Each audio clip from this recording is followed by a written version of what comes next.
What's up, everybody? Sorry that I have been neglecting on the video uploads ever since July 4th. I guess as soon as the holiday had came about, I had kind of fell off on the video uploads, but now I am back here, and there was this article that I had read earlier within this weekend, and I thought it'd be important to read it for some context regarding the whole refugee situation.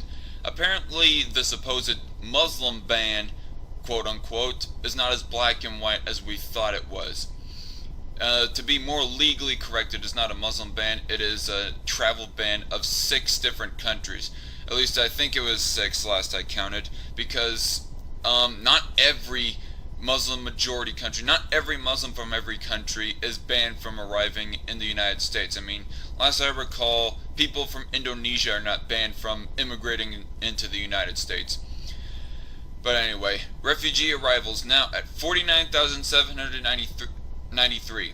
937 since Supreme Court decision. Written by Patrick Goodenough, July 7th, 2017. CNSnews.com. President Trump's 4-month ban on refugee admissions will only come into effect once the 50,000 ceiling for this fiscal year is reached, and that is still several days away. State Department spokeswoman Heather Nauert said Thursday. As the total number of refugees resettled in the U.S. since October 1st edges towards the ceiling set by the president in 2 executive orders earlier this year, there has been some confusion over when the ban would begin, with the State Department earlier suggesting July 6th would be the cutoff day. Even once the ban is enforced under the limits set by the Supreme Court last month, any refugee applicant able to show a bona fide relationship with a person or entity in the U.S. will not be automatically barred. So basically, there is an exemption for the travel ban. If you have like somebody in the United States that you know, or you have business relations with some business in the United States. The 50,000 ceiling therefore will not be an absolute final limit on the number able to resettle in the U.S. by September 30th. Refugee resettlement agencies have indicated that the new cutoff date may be the middle of next week, but Nauert, however you pronounce that, declined to specify a date.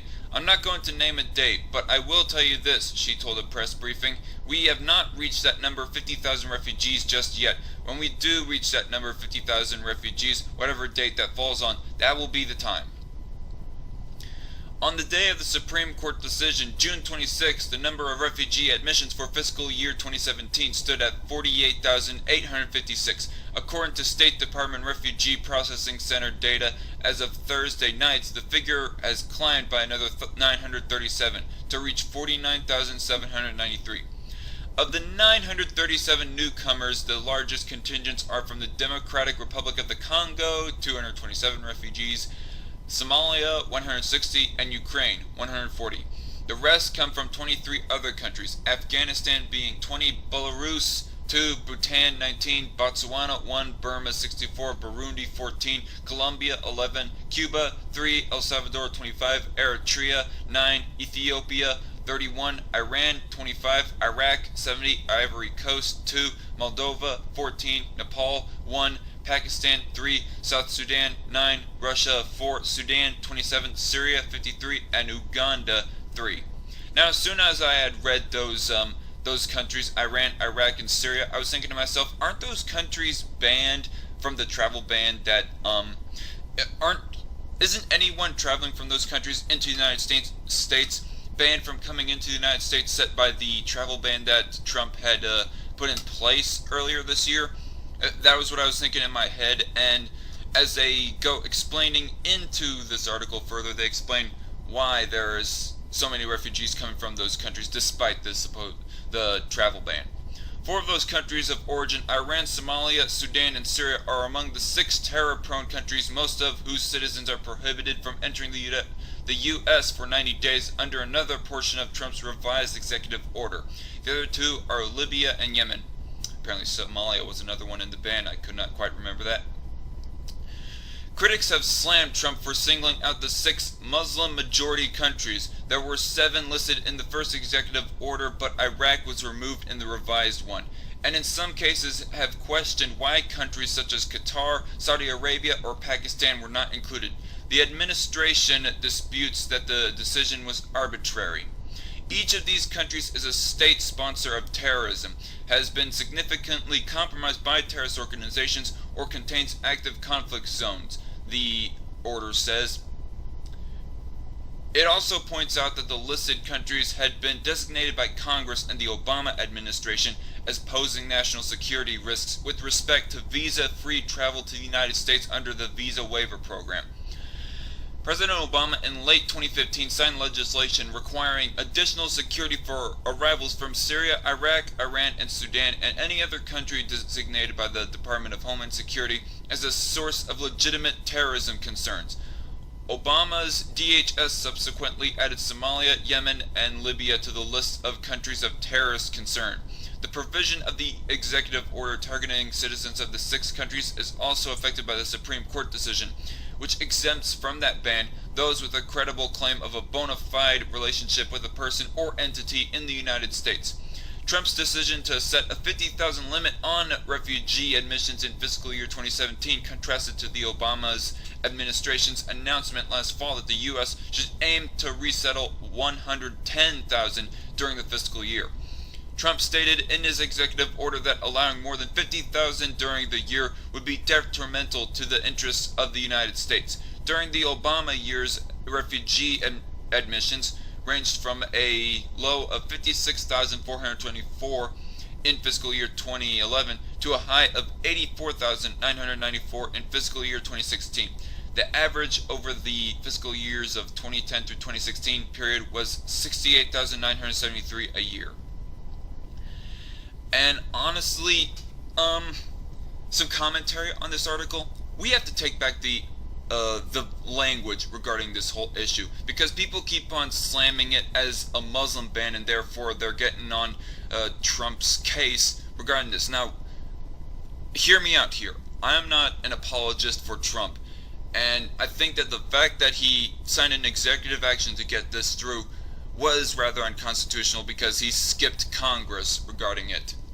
Now, I guess I should not look at executive actions as such a black and white situation, but still, I generally look at executive actions that go affecting the whole country on a national level as unconstitutional. That's how I generally look at them. I look at them with disapproval.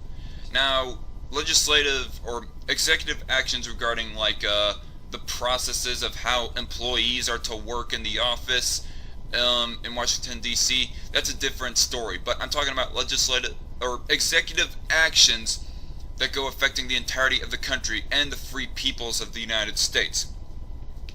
And so we have to take back the language on this, because Donald Trump, he set a travel ban for 6 countries. It was not a blanket Muslim ban. Like, if you claim to be an Islamist or a Muslim of any kind throughout the world, you are not allowed to come into the United States. So there is no religious discrimination regarding this order. And another thing, I approve of the decrease in the amount of refugees we can accept in a year's time. As the article had mentioned, 110,000 was the set limit under Obama, but Trump decreased that amount to 50,000. And I agree that there should only be a certain set amount of immigrants from around the world in general, whether you be an asylee or a refugee or a legal immigrant of some other sorts. We should only take a limited amount, because a country cannot function well, it cannot adapt so well if it has taken a massive, unlimited influx of foreigners. And immigrants, they have to adapt to the said country's culture.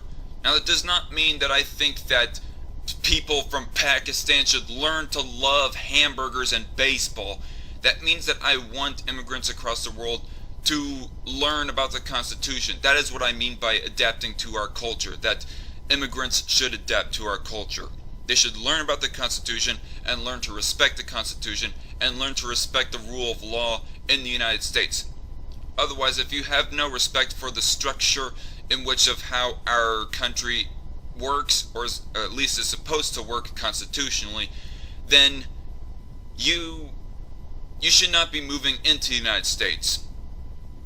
And that is how basically the law works with regarding, like, if you are trying to immigrate into the country and you are not yet officially a naturalized citizen, you will get kicked out of the country. Like, you are a legal resident, you are a legal immigrant, but you are not a naturalized citizen, you'll get kicked out if you commit a crime, because the government sees that you don't have a respect for the law and they cannot trust you to fully abide by the law. But anyway, that's all I had to say about this article, and I will come out with more videos. Sorry that I haven't been uploading anything recently again, but anyway, I'll see y'all in the next video. Bye bye.